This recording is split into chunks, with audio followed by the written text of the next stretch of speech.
Doutor Rafael Roba está com a gente, que é advogado. Seja bem-vindo, como vai? Tudo bem? Obrigado, boa tarde. Boa Tudo tarde. bom? Hoje vamos falar desse assunto importante. Você sabe o que você tem que fazer, o que você tem que conferir para contratar um plano de saúde?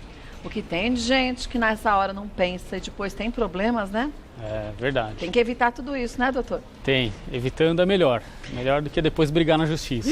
Isso, dá muito mais trabalho, né? Fizemos uma matéria sobre o assunto, vamos assistir juntos? Depois a gente começa a conversa, olha lá. Com certeza você conhece alguém ou já ficou em dúvida de que plano de saúde deveria contratar. O preço é o principal atrativo para a escolha, mas saiba que há muitos detalhes além disso que é preciso levar em conta. Devido à crise econômica no país, de acordo com a Agência Nacional de Saúde Suplementar, os planos de saúde perderam 910 mil clientes nos 6 primeiros meses deste ano, sendo que a maioria tinha plano de saúde empresarial. Por isso, é preciso ficar atento no tipo de contratação do plano para evitar dores de cabeça mais tarde, pois o barato pode sair caro.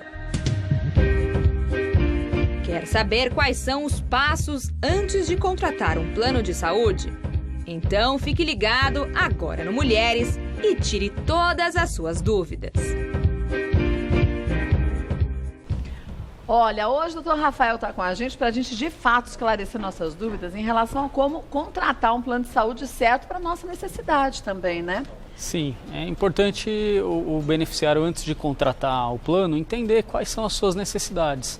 Se ele pretende contratar um plano só para a região onde ele reside, ou se ele prefere um plano de abrangência nacional, se ele utiliza muito reembolso, ou se ele prefere utilizar a rede credenciada do plano. Então, traçar esse perfil do beneficiário é importante antes de escolher um plano e uma operadora.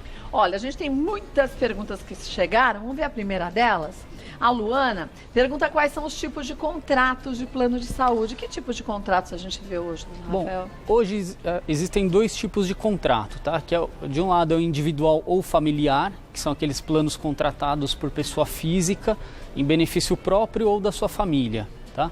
E de outro lado a gente tem os planos coletivos, que eles podem ser coletivos empresariais ou coletivos por adesão. Os coletivos empresariais são aqueles que as empresas contratam em benefício dos seus sócios ou dos seus funcionários. O coletivo por adesão são aqueles de associações ou sindicatos, né, que são muito comercializados hoje em dia. Hoje é difícil encontrar um plano individual ou familiar, é mais comum encontrar no mercado plano coletivo. Agora, esse plano coletivo traz algum malefício? Então, o plano coletivo ele é menos regulamentado do que o plano individual. O plano individual ele só pode sofrer os reajustes anuais que a ANS divulga, que a ANS autoriza, e ele não pode ser cancelado pela operadora. A operadora só pode cancelar esse plano se o beneficiário ficar inadimplente ou cometer alguma fraude. O plano coletivo ele não tem essas limitações, então o beneficiário ele fica sujeito a reajustes anuais que são apurados pela própria operadora. Tá? E a operadora ela pode cancelar esse contrato de forma imotivada. Mas se mal lhe pergunte, por que o sistema judiciário permite isso? Não, o judiciário ele não permite essa conduta, essa é uma lacuna da lei. Então, por que não faz uma nova lei adequa a essa lei, né? Exatamente, a gente tem um grande problema na regulação. A regulação ela permite esse tipo de conduta da operadora, de reajustar os preços de forma às vezes até abusiva ou cancelar um contrato de forma unilateral, mas o judiciário ele tem se posicionado de forma contrária a essas condutas abusivas. Mas então por que não se refaz a lei? Já que se a gente quiser contratar um plano de saúde agora como pessoa física, ou faço um plano individual ou um plano familiar, eu já não tenho mais essa opção, então a lei já não está sendo válida, né? Existem projetos de lei em andamento tentando justamente limitar os reajustes dos planos coletivos, mas ainda não tem previsão e realmente não é de interesse das operadoras, né, do mercado que exista essa limitação. Mas se a gente, como consumidor, entrar com ações contra essa falta de lei ou contra essas atitudes dessas associações, quanto maior o número de pessoas que entrarem com ações, mais rápido a gente consegue reverter esse processo, não é? O consumidor ele deve pressionar o Estado, né, para que o Estado regulamente essas situações e proteja de forma mais adequada o consumidor. Agora, individualmente, sempre que o consumidor entender que está sendo lesado, né, e um direito seu não está sendo respeitado pela operadora, ele pode individualmente ingressar com ações judiciais para impedir essas abusividades, ou o consumidor ele pode se organizar também, né, por meio de associações. Existem, por exemplo, associações de aposentados que se organizam e ingressam com ações coletivas justamente para proteger aquela coletividade. Porque não faz sentido, né? Exatamente. Vamos ver mais uma pergunta, da Tatiane. Estou pensando em trocar de convênio. O atual não atende mais minhas expectativas. Gostaria de saber quais são os prazos máximos de carência. Olha, os prazos máximos, eles estão todos fixados na lei. A gente tem o maior prazo de todos, que é para doença pré-existente, né? Tá? Que são 2 anos, são 24 meses. Aí a gente vai ter o prazo de carência para parto, que são 300 dias, para internações eletivas são 180 dias, tá? A gente tem alguns outros prazos menores para exames, mas é importante que para urgência ou emergência o prazo máximo de carência é de 24 horas. Mas não tem aquela história do novo plano de saúde comprar a sua carência? Hoje em dia é difícil? Aí é a hipótese de portabilidade, né? Se a pessoa já tem um plano individual ou familiar, ou um coletivo por adesão, ela pode mudar de operadora fazendo a portabilidade de carências. Aí sim a nova operadora não pode exigir novas carências. Porque eu já tenho aquelas carências porque já foram cumpridas anterior, né? Na operadora anterior, exatamente. Volto já e a gente tem muitas perguntas para o Dr. Rafael esclarecer para a gente que surgiu sobre os planos de saúde. A Silmara. Iniciei a contratação de um plano de saúde e achei estranha a lista de exigências. O convênio pode solicitar que eu faça uma perícia para me cadastrar no plano? Olha, a operadora ela pode solicitar, né, um exame médico prévio para apurar se aquele beneficiário tem uma doença pré-existente.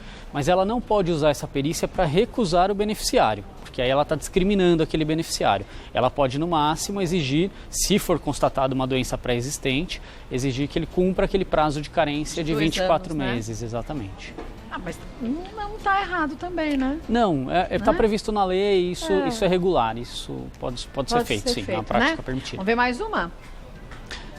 Próxima, Jonas. Por qual motivo o atendimento do plano pode ser suspenso? Bom, nos planos individuais ou familiares, ele só pode ter qualquer tipo de suspensão se tiver inadimplência por mais de 60 dias, ou algum tipo de fraude por parte do consumidor. Em caso de inadimplência, a operadora ela é obrigada até o 50º dia notificar o consumidor para dar a ele a oportunidade de regularizar o pagamento. Só se o beneficiário realmente não regularizar esse pagamento, aí sim a operadora pode cancelar o contrato ou suspender o atendimento. Agora você falou de fraude. Em muitos planos de saúde também estão tendo muita gente cometendo uns crimes, tentando tirar vantagem, né?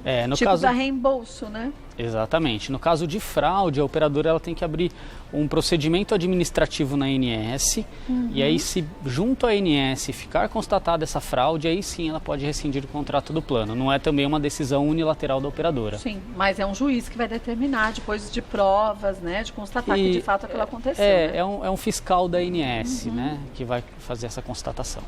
Então, Jonas, nestes casos, a operadora pode suspender, né, o plano. Nessas hipóteses, sim. Nessas hipóteses, sim. Vamos ver mais um? Sara, estou passando por um tratamento pós-operatório que necessita de alguns cuidados especiais. O plano é obrigado a cobrir prótese e órtese? Sim, o plano ele tem essa obrigação. Tudo aquilo que é necessário para que o contrato atinja o seu objeto, né? Então, no caso dela, provavelmente ela precisou dessa órtese ou prótese para alcançar a finalidade daquele tratamento, o resultado do tratamento. Então, sempre que é necessária a utilização de uma órtese e prótese, que é inerente àquele procedimento, é inerente àquele tratamento, a operadora tem sim a obrigação de custear. Então, se a operadora não está querendo custear o tratamento da Sara, ela tem que buscar uma ajuda junto a um advogado, constituir um advogado, né? Isso, também é importante nesses casos de próteses, para casos de reconstrução, para mulheres que fizeram tratamento de câncer de mama, também a mastectomia, exatamente, também é obrigado a dar cobertura, né? A não ser que seja para fins estéticos, aí não. Aí não. Vamos ver mais uma última pergunta de hoje, do Frederico. Todo ano sempre fico apreensivo com o reajuste dos planos. Como pago o plano para minha mãe e minha sogra, esses reajustes costumam ter um grande impacto no bolso. Como devem ser feitos os reajustes de mensalidade? Olha só, se o plano for individual ou familiar, o reajuste anual é aquele que a ANS autoriza. Fora esse reajuste, ele tem que olhar no contrato, porque no contrato vai ter a previsão dos reajustes por faixa etária, que é conforme o beneficiário vai avançando na idade. Se tiver reajuste por faixa etária acima dos 60 anos, hoje o judiciário tem entendido que esses reajustes são abusivos, porque ofendem o Estatuto do Idoso. Tá? Se ele tiver um plano coletivo por adesão ou coletivo empresarial, aí, além do reajuste por faixa etária e do reajuste anual, ele ainda tem mais um reajuste, que é o reajuste por sinistralidade, né? Aquele reajuste que ele é aplicado conforme a utilização do grupo para fins de tratamento, né? Então, conforme utiliza mais, o reajuste é mais alto. Tá? Então, se a hipótese for de um plano coletivo por adesão ou coletivo empresarial, aí esses reajustes costumam ser mais altos do que os planos individuais e familiares. Por isso que é tão importante, gente, a gente ir atrás dos nossos direitos. Exatamente. Pedir uma readequação da lei, porque não adianta. Se a gente tem uma lei para os planos de saúde que a gente já não consegue mais colocar em prática, então a lei está defasada. Tem que ser atualizada, né? Tem uma lacuna na regulamentação. Sim. A gente precisa realmente pressionar o Estado, né, para que ele tome medidas para proteger o consumidor. E eu sempre digo que o consumidor bem informado, ele está sempre mais protegido. Né? Então, realmente, o consumidor ele precisa se informar.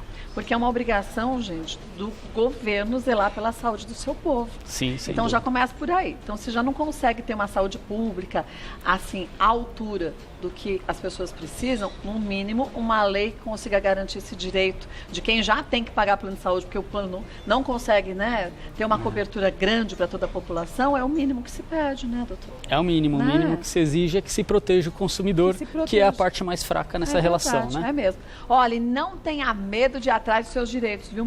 Mesmo pelo contrário, porque a gente sabe que se o maior número de pessoas reclamassem do que não está certo, as coisas tenderiam a melhorar mais rapidamente, né? É verdade. Vou passar os contatos do Dr. Rafael Roba, qualquer informação que você queira, é o 0 operadora 11 3256 1283. E se você quiser sugerir algum tema, fique à vontade, o Dr. Rafael retorna a Mulheres, a gente esclarece a você. Obrigada. Parabéns pelo trabalho. Obrigado.